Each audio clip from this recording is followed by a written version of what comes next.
प्रातः स्मरणीय विश्ववंदनीय संतों के सम्राट सदगुरु कबीर साहिब जी के पावन चरण कमलों में त्योहार बंदगी करते हुए मेरे मन मंदिर के आराध्य प्रातः स्मरणीय परम पूज्य गुरुदेव जी, अर्चनीय वंदनीय संत समाज, समस्त संत गुरुजनों के चरण कमलों में त्रिवार बंदगी करते हुए कबीर आश्रम देवरी चैनल से जुड़े हुए समस्त श्रोता बंधुओं को, माता बहनों को, नन्हे मुन्ने प्यारे प्यारे बच्चों को, आदरणीय बुजुर्ग दादा दादियों को, सभी को सुबह की हार्दिक शुभकामनाएं हैं। आज का दिन सभी के लिए सुखद एवं मंगलमय हो। आइए आज सदगुरु कबीर साहिब जी का जो 5वां अध्याय कहरा प्रकरण चल रहा है, इसमें आज सदगुरु कबीर साहिब जी कह रहे हैं कि पहले से सावधान हो जाओ। किस चीज के लिए पहले से सावधान हो जाओ? पवित्र संस्कारों की पूंजी एकत्रित करने के लिए, जो हमारे जीवन का सच्चा और सबसे बड़ा धन है, उसे अर्जित करने के लिए साहिब कह रहे हैं कि पहले से सावधान हो जाओ, क्योंकि बाद में फिर ये काम हमारे और आपके बस में नहीं रहता है। हम सोचें कि पहले खुराफात भर लें, कोई गलत संस्कार भर लें या कोई गलत आदत बना लें, स्वभाव बना लें, और बाद में हम अपने इस स्वभाव को बदल लेंगे, संस्कार को मिटा देंगे, अच्छे संस्कार बना लेंगे, तो बहुत कठिन हो जाता है, दुर्गम हो जाता है, असंभव भी हो सकता है। इसलिए वो व्यक्ति सौभाग्यशाली है जिसको ऐसा माहौल, ऐसा वातावरण, ऐसे माता पिता, ऐसा साहित्य, सदगुरु मिल जाएं और बचपन से वो अपने जीवन के प्रति सजग, जागरूक होकर शुभ संस्कारों की कमाई एकत्रित कर ले। तो सदगुरु कबीर साहिब जी हम सबको सावधान कर रहे हैं, और हम सबको ये समझना चाहिए, हम सबका ये कर्तव्य है कि हम अपने संपर्क में आने वाले जो नई पीढ़ी के लोग हैं, बच्चे हैं, बूढ़े लोग भी हमारे विचार सुनते हैं, आपके जो नाती पोता हैं, ये प्रयास किया जाए उनके लिए कि उनके संस्कार अच्छे से अच्छे बने। इसलिए उनके सामने कोई ऐसी क्रिया, कोई ऐसी एक्टिविटी, कोई ऐसा व्यवहार, कोई ऐसी आचरण रहनी ना हो जिससे हमारे छोटे छोटे बच्चों को कुसंस्कार लग जाए। यदि घर के बूढ़े बुजुर्ग माता पिता कुसंस्कार से ग्रसित हैं, तो उनको चाहिए कि कम से कम बच्चों के सामने तो सावधान रहें कि वो कुसंस्कार बच्चों को ना लगने पाए। ऐसी असावधानी पूर्वक कोई भी क्रिया, कोई भी व्यवहार ना करें।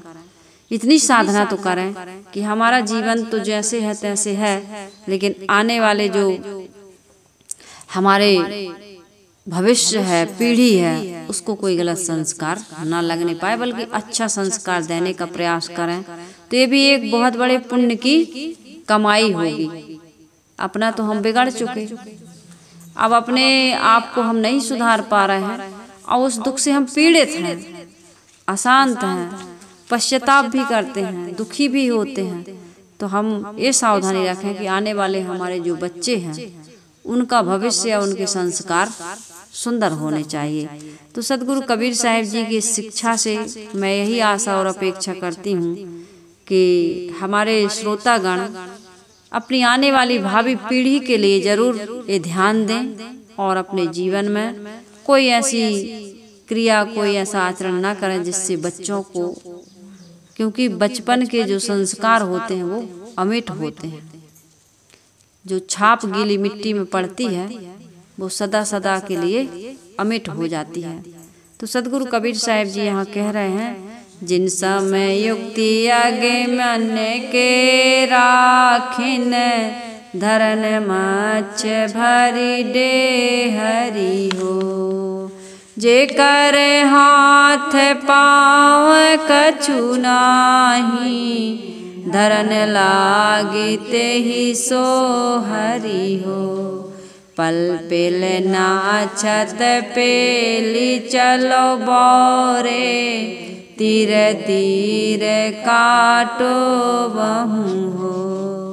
उथले रहा हूँ पर कहु जनि गहरे, मति हाथहु की खोवहु हो।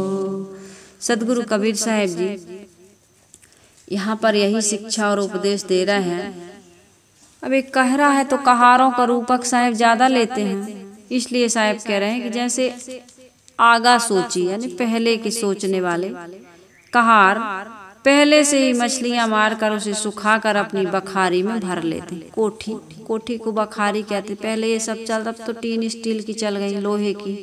पहले मिट्टी की हुआ करती थी बुजुर्गों के यहाँ, हमारे घर में भी थी, हमने खूब देखा है। मिट्टी की बनाते थे जिसको हमारे यहाँ कुठिया कहते थे, है ना। उसी को यहाँ साहब कह रहे हैं कि भाई मछलियाँ पहले से जो 4 महीने के लिए, बारिश के लिए पहले होता था ना, 4 महीने लगे बारिश के, बारिश होए रे, तो ऐसी बारिश होती थी पहले। अब तो बारिश भी उतनी समझ में ही नहीं आती, क्योंकि सब पक्का हो गया है, सब सुविधाएं हो गई हैं।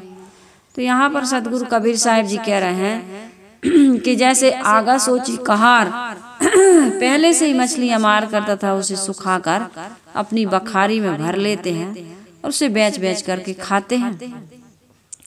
तो ये तो हो गया रूपक। साहब ऐसा क्यों कह रहे हैं? साधुओं के लिए कह रहे हैं, साधु विचार से चलने वाले लोगों के लिए कह रहे हैं, जो विवेकी हैं, समझदार हैं, सुखपूर्वक जीवन जीना चाहते हैं, उन लोगों के लिए कह रहे हैं कि भाई उत्तम विचार के व्यक्ति वे ही हैं जो पहले से ही काम, क्रोध, लोभ, मोह, राग, द्वेष आदि जितने भी हमारे, यही तो विकार, यही शत्रु हैं। बाहर के शत्रु बाद में हमें दुख देते हैं, सबसे पहले ये भीतर के शत्रु है। अच्छा, ये शत्रु ना हो तो बाहर कोई शत्रु बनेगा ही नहीं।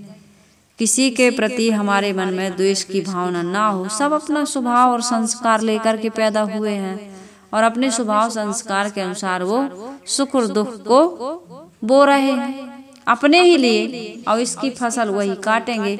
लेकिन हम दूसरे के जीवन को देख करके, उससे प्रभावित हो करके अपने जीवन को दुखी सुखी कर रहे हैं, तो ये हमारी बहुत बड़ी नादानी है।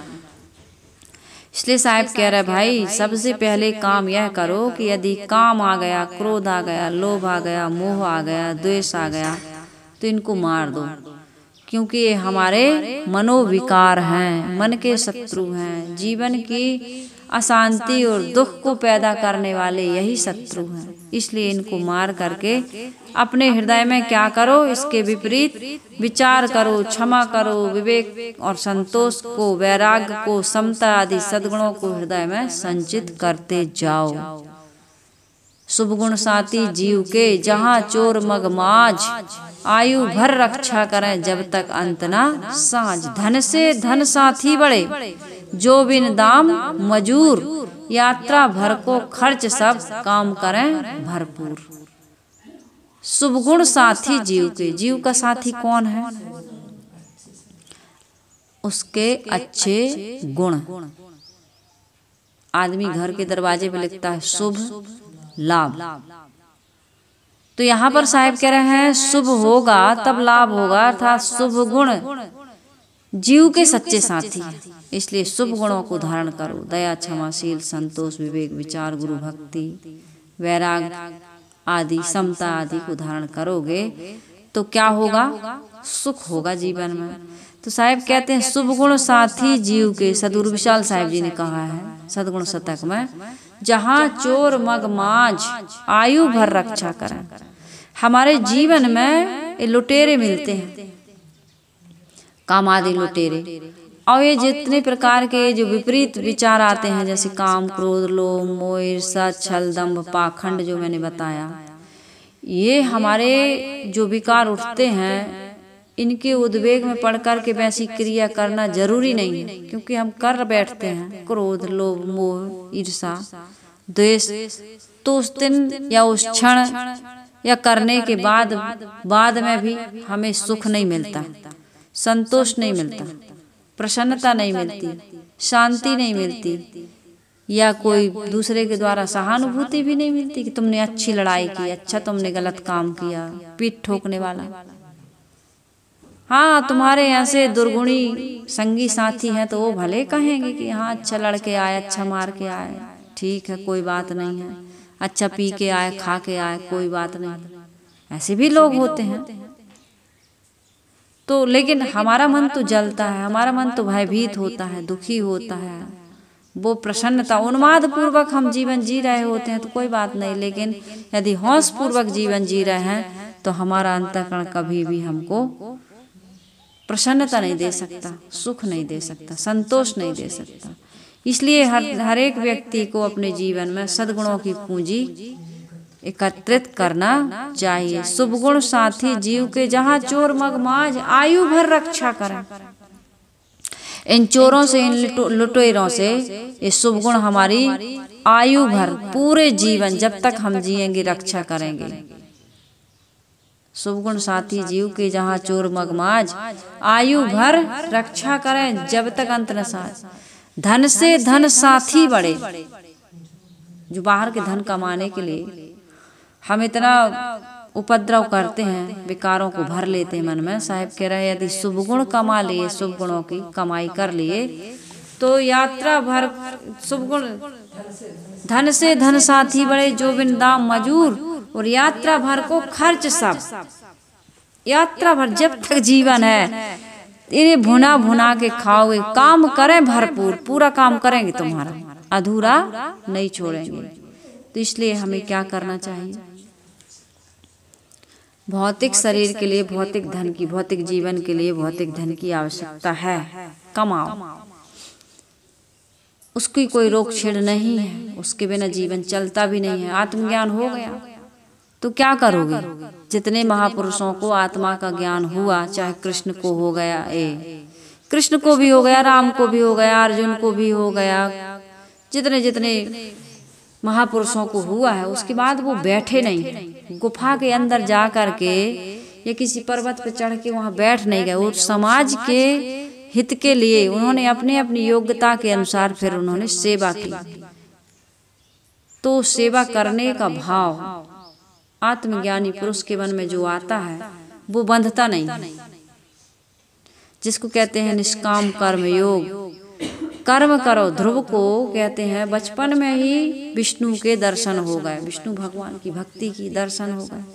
तो उन्होंने कहा कि जीवन क्या है, जन्म मरण क्यों होता है, संसार क्या है, ये शरीर, ये संबंध क्या है, कर्तव्य क्या है, कर्तव्य क्या कहलाता है, सेवा क्या कहलाती है, संसार क्या कहलाता है, कर्म फल भोग क्या कहलाता है। सब चीजें पूछते गए, बचपन था, जिज्ञासा बहुत थी उनके अंदर। तो विष्णु भगवान ने सब ज्ञान दिया कि भाई परिवार कहलाता है जहाँ हम जन्म लेते हैं, और कर्तव्य कहलाता है कि उनके लिए हम सेवा करें, और यही सेवा ही कहा सबसे बड़ी पूजा है।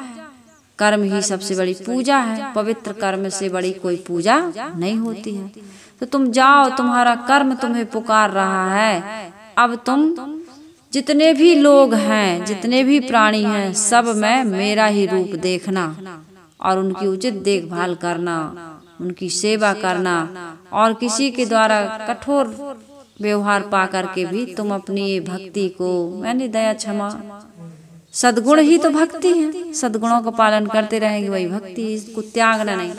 तो तुम्हें घर परिवार में रहते हुए भी मैं तो तुम्हारे अंदर बैठा ही हूँ। अब मैं तो बाहर हूँ नहीं, लेकिन तुम्हें अभी विकारों के कारण से पता नहीं चलता था, तो वो विकारों को तुम जीत चुके हो। भक्ति से तुमने विष्णु को प्राप्त कर लिया है, मुझे प्राप्त कर लिया है। तो भक्ति हमेशा बनाकर, भक्ति यानी हृदय की कोमलता।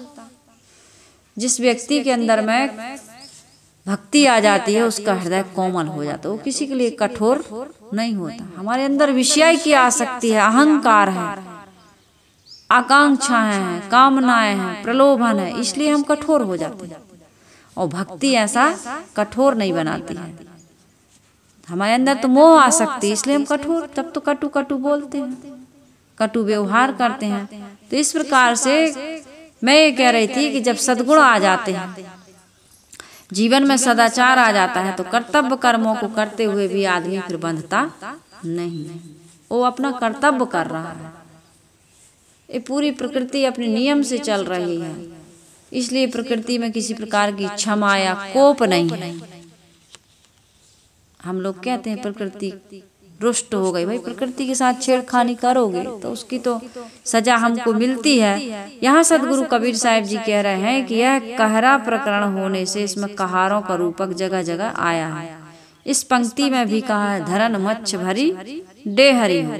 कहारों द्वारा मछली मारकर बखारी में भर कर रखने का रूपक है, जिसके सहारे सदगुरु ने सदगुणों से दुर्गुणों को मारकर सदगुण धन को हृदय में संचित करने का निर्देश दिया है। जिन सम युक्ति अगमन के राखें, अर्थात पहले से ही सावधान लोग स्वस्थ अवस्था में क्या करते हैं, अपनी मन और इंद्रियों को साध लेते हैं। यही सबसे बड़ा काम है।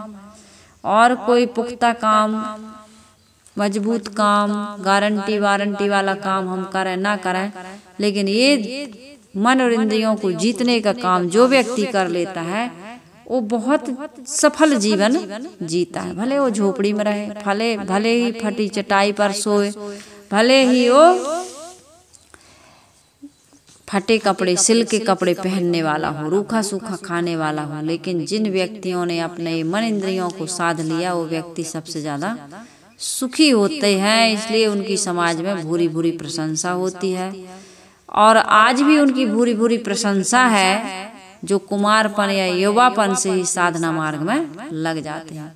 जो चलने के पहले ही रास्ते के खर्च का जुगाड़ कर लेते हैं वे लोग समझदार हैं। यहाँ से जाना है ना, जाने का समय आ रहा निकट, कूच नगाड़ा श्वास नगाड़ा कूच का बाजत है दिन रैन। हम सब जा रहे हैं, धीरे धीरे मौत की ओर गति कर रहे हैं, हम गमन कर रहे हैं।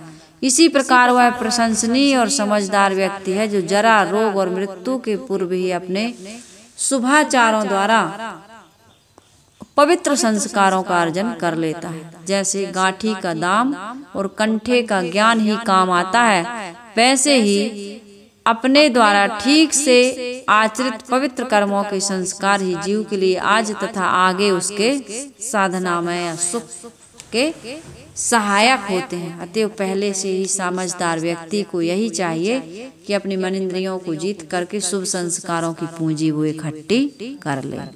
आगे साहेब कहते हैं संतों के पास यही धन होता है, इसलिए वो अकिंचन होकर के भी संपन्न होते हैं। भौतिक दृष्टि से देखा जाए तो संतों के पास कुछ नहीं, अकिंचन है बेचारे, भिक्षा का पात्र है, थोड़ा सा सोने का, खाने का या रहने की जगह है। उनके पास कोई हाथी घोड़ा धन संपत्ति, बैंक बैलेंस आदि नहीं होता। जो होता है समाज के लिए लगा देते हैं, फिर भी वो सुखी होते हैं। साहब कह रहे हैं जेकर हाथ पाँव कछु नाही, धरन लागे ते ही सो हरि हो।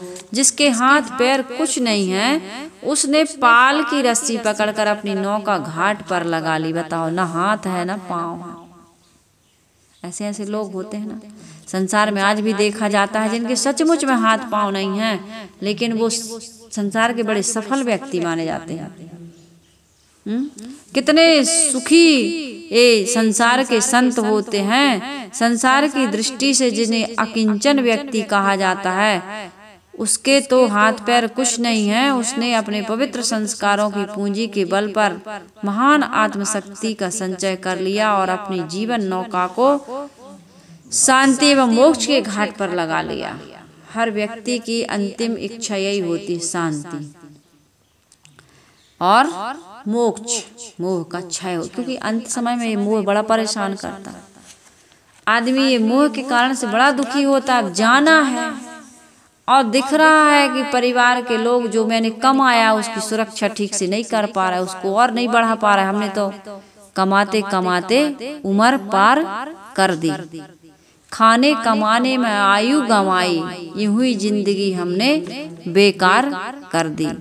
बड़े भाग्य से मनुष्य तन मिला था, गंवाते गंवाते उम्र पार कर दी और खाने कमाने में आयु गंवाई, यूं हुई जिंदगी हमने बर्बाद कर दी। और हमारी संतान, हमारी जो आने वाली जो पीढ़ी है, जो इस धन संपत्ति का बारिश है, वो ऐसे ही उड़ा रहा है, ऐसे ही बर्बाद कर रहा है। बूढ़े को बड़ा दुख होता है, बूढ़ाई को, बूढ़ी को। जो व्यक्ति मोह में आसक्त है उसको बड़ा दुख होता है कि हमारी संपत्ति की सुरक्षा नहीं कर रहा है, वृद्धि नहीं कर रहा है। और दूसरी बात, हमें से इतना कमाए थे मर मर के, लेकिन आज छोड़ जाएंगे इसको मर के, स्वर्गवासी हो गए। क्या हो गया? लिखते क्या है उसमें, क्या लिखते हैं अंत में? आज अमुक आदमी का निधन हो गया।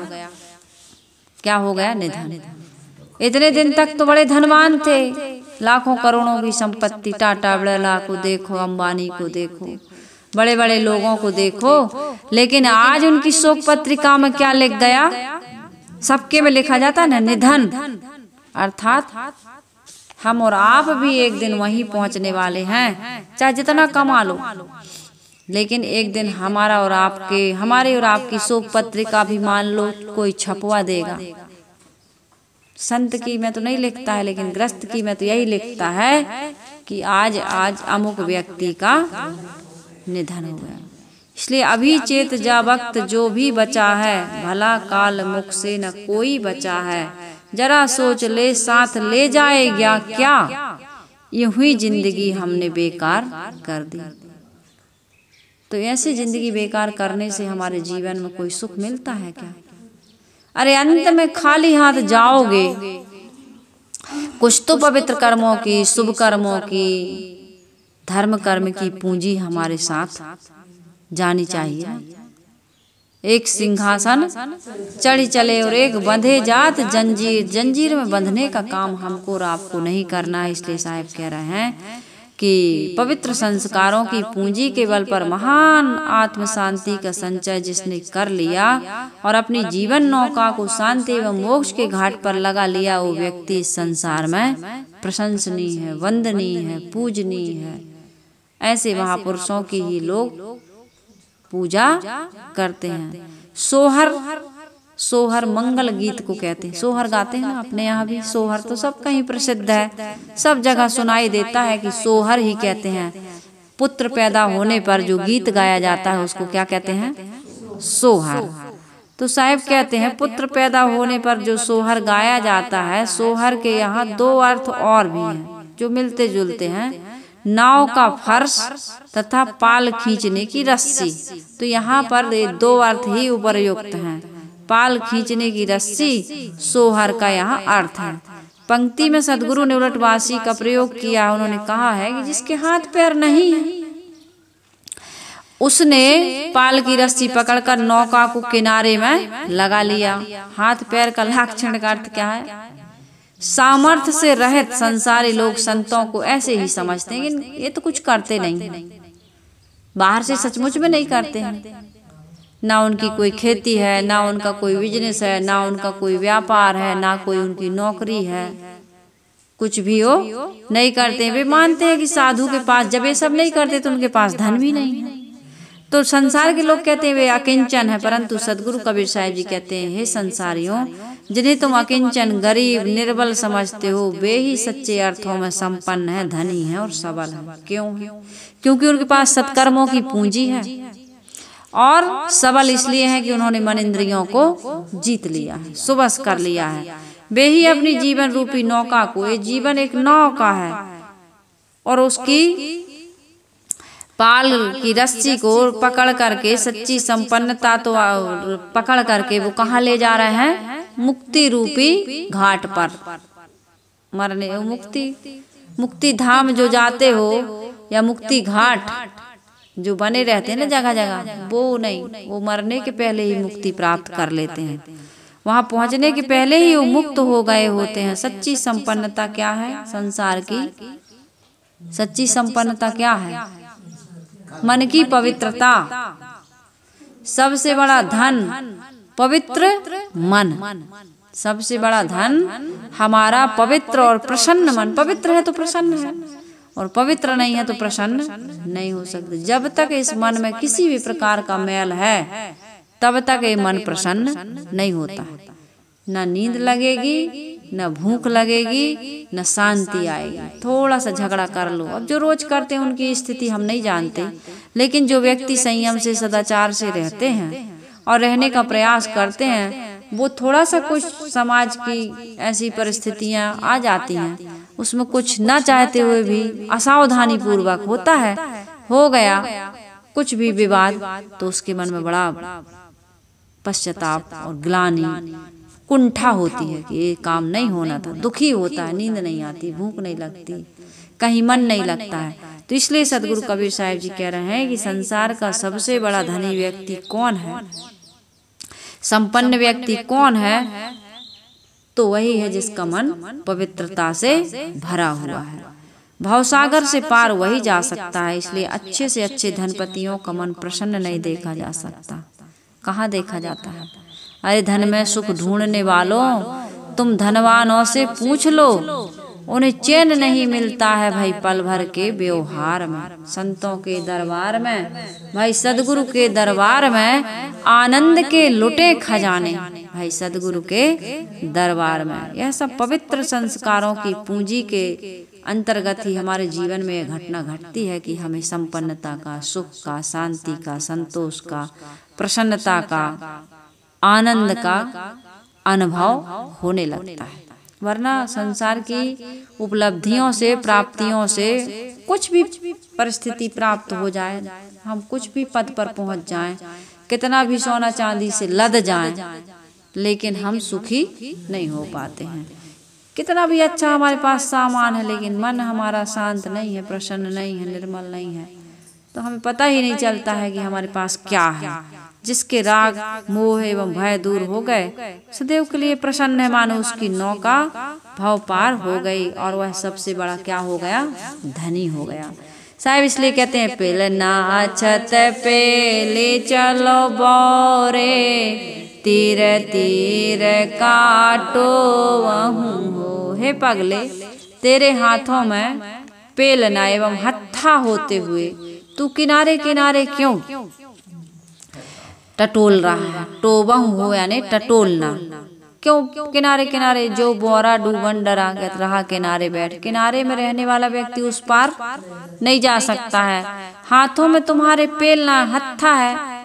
जैसे उथले में रहती है नाव, तो ऐसे बांस बल्ली टेकते हुए नाव को खेते हैं मल्लाह लोग, नाविक लोग। लेकिन जहाँ पानी गहरा होता है तो जो चप्पू होता है ना, चप्पू को जानते होंगे आप लोग। चप्पू ऐसे जो पानी में रहता है वो चौड़ा होता है और मुठिया उसका गोल रहता है, पतला रहता है। तो उसको पकड़ करके पानी में वो पानी को टेलते हुए, पानी के सहारे से नाव को, नौका को वो आगे बढ़ाते हैं। तो मानव शरीर क्या है? नौका है। और विवेक पेलना है, हत्था है। उससे जो वासनाओं का पानी है उसे पीछे टेलते हुए जीवन रूपी नौका को आगे बढ़ाना चाहिए। शरीर क्या हो गया? नौका। और विवेक विचार क्या है? हत्था है। और वासना क्या है? जल है। वासना ही में तो डूब रहा है हम। तो विवेक विचार से वासनाओं को काटने का काम करो, तब ये जीवन रूपी नौका कल्याण या मोक्ष के किनारे लग सकती है।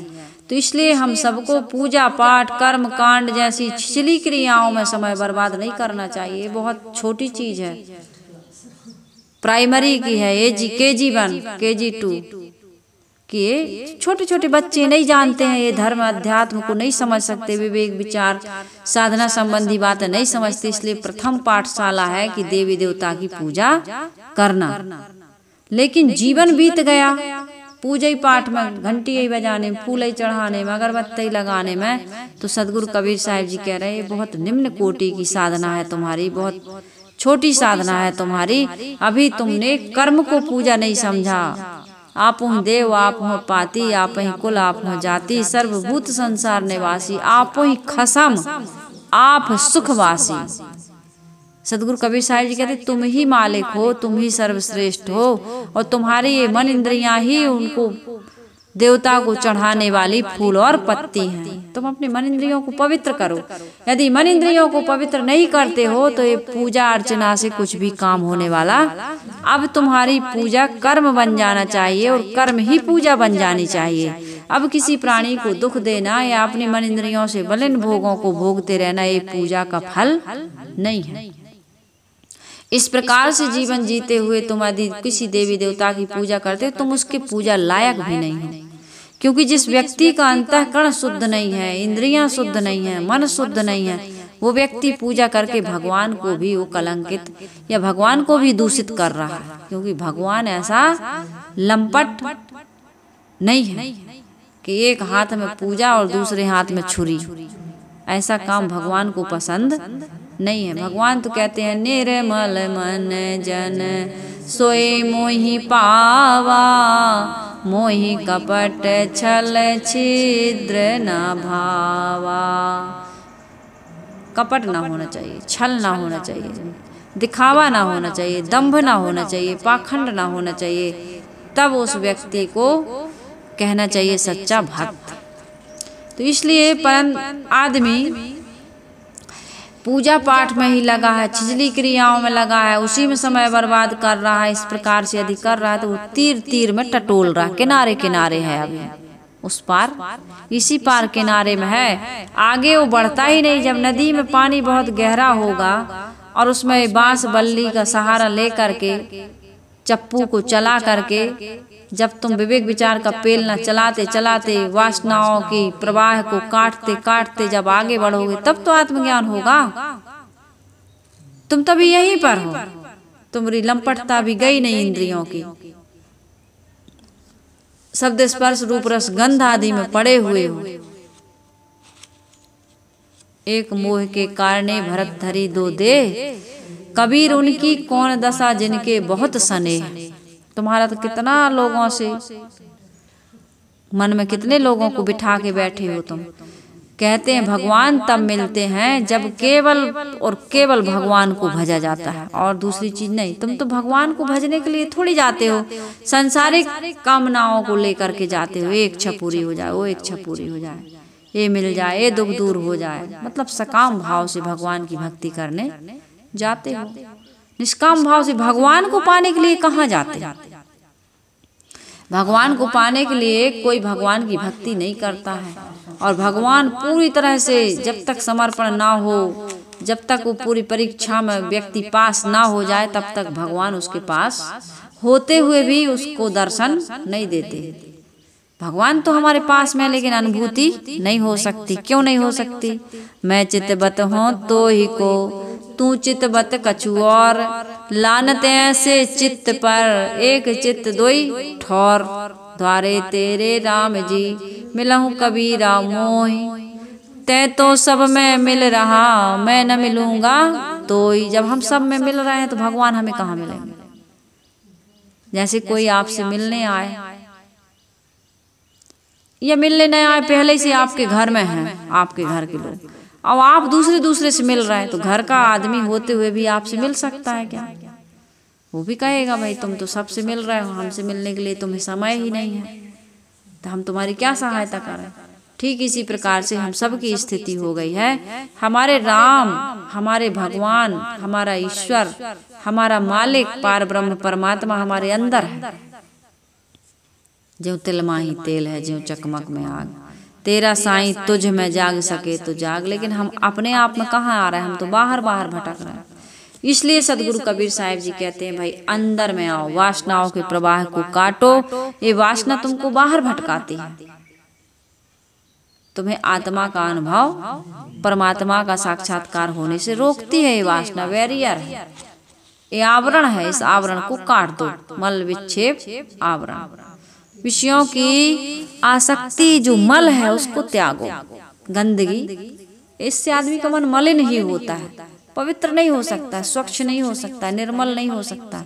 और निर्मल मन में ही भगवान के दर्शन। निर्मल मन जन सोई मोई पावा।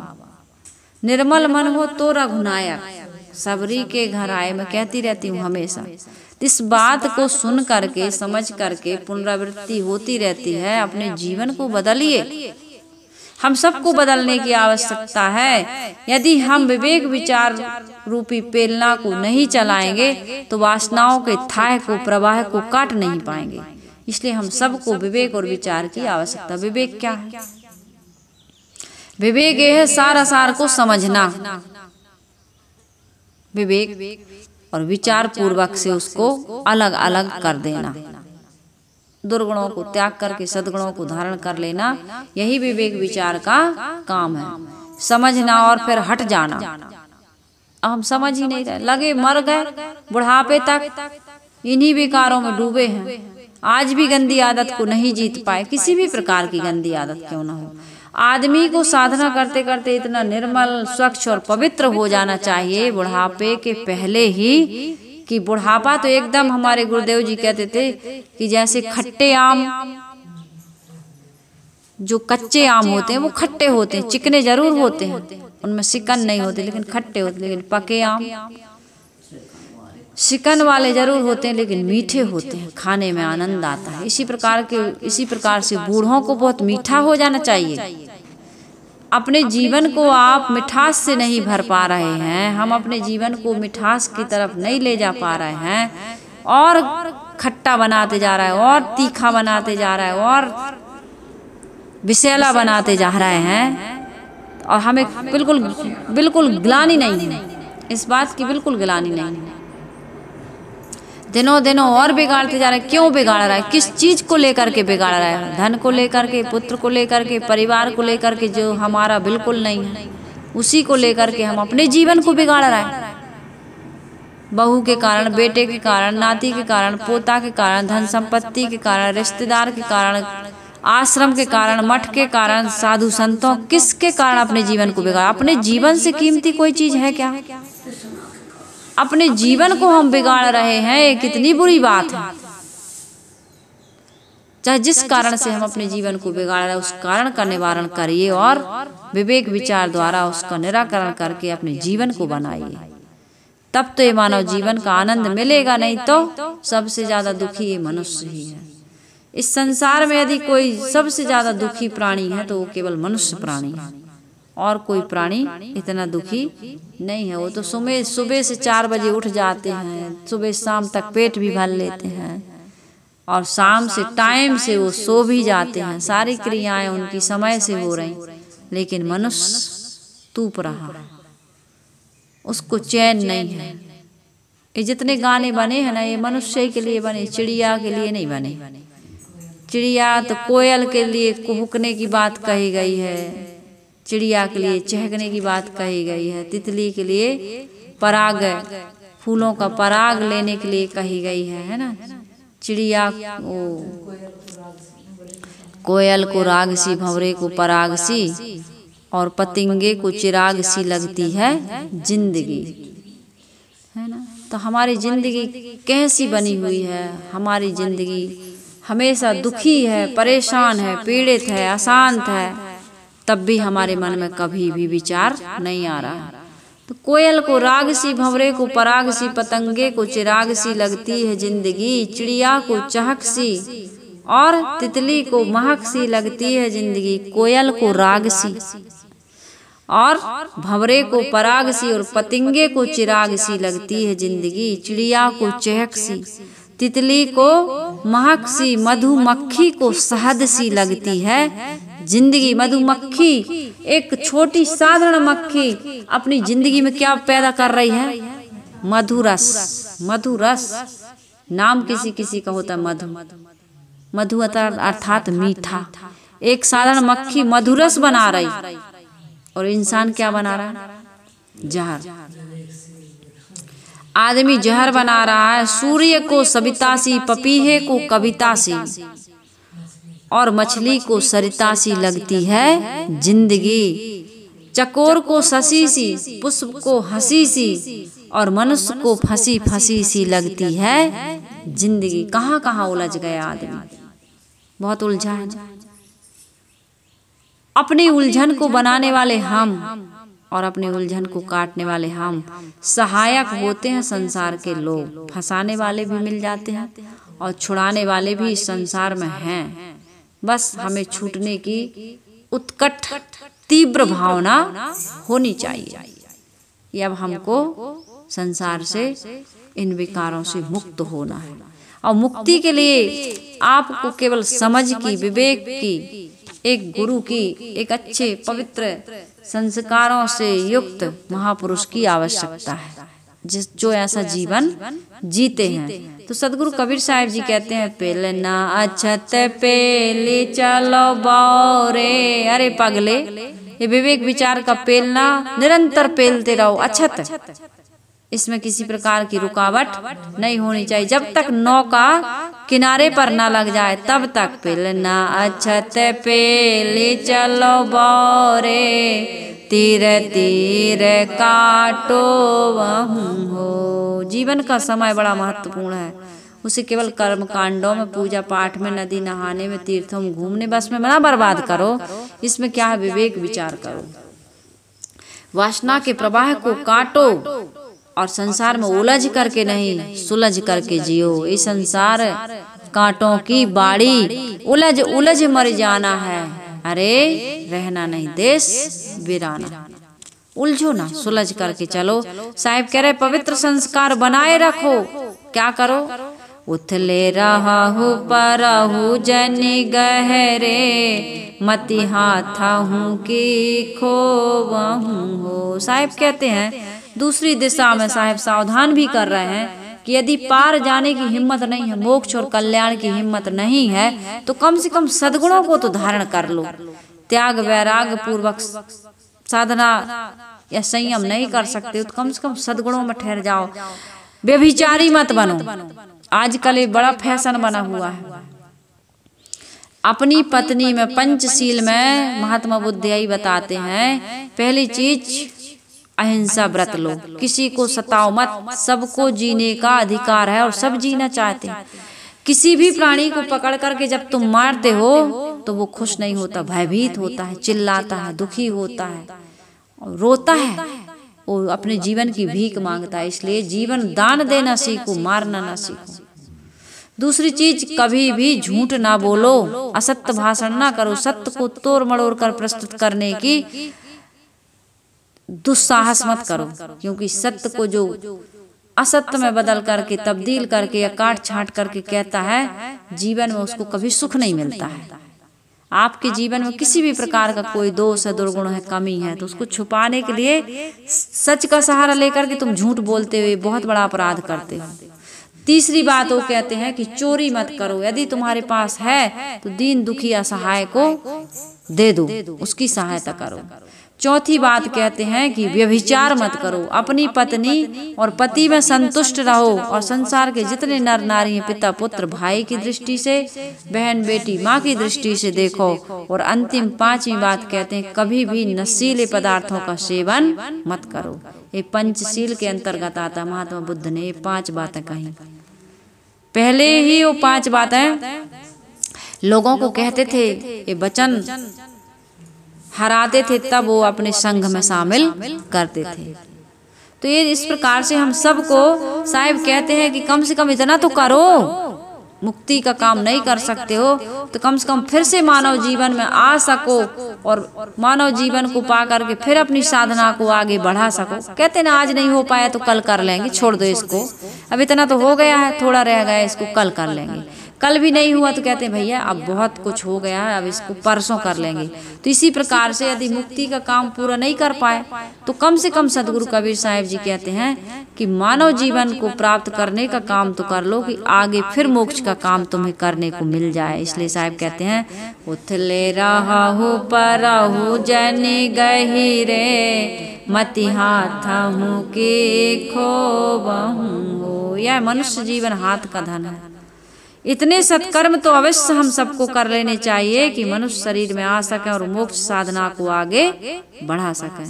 इस जीवन में पूर्ण सफलता नहीं मिल पाई, मोक्ष और कल्याण की ऊंचाई पर नहीं पहुंच पाए, परंतु यदि इसी मनुष्य जीवन में इतना शुभ कर्म हमने कर लिया कि हम फिर माया मोह की खाई में या किसी प्रकार के गंदे संस्कारों में पड़ कर के कोई कुकर्म नहीं करते हैं तो अन्न खानियों में तो नहीं जाएंगे।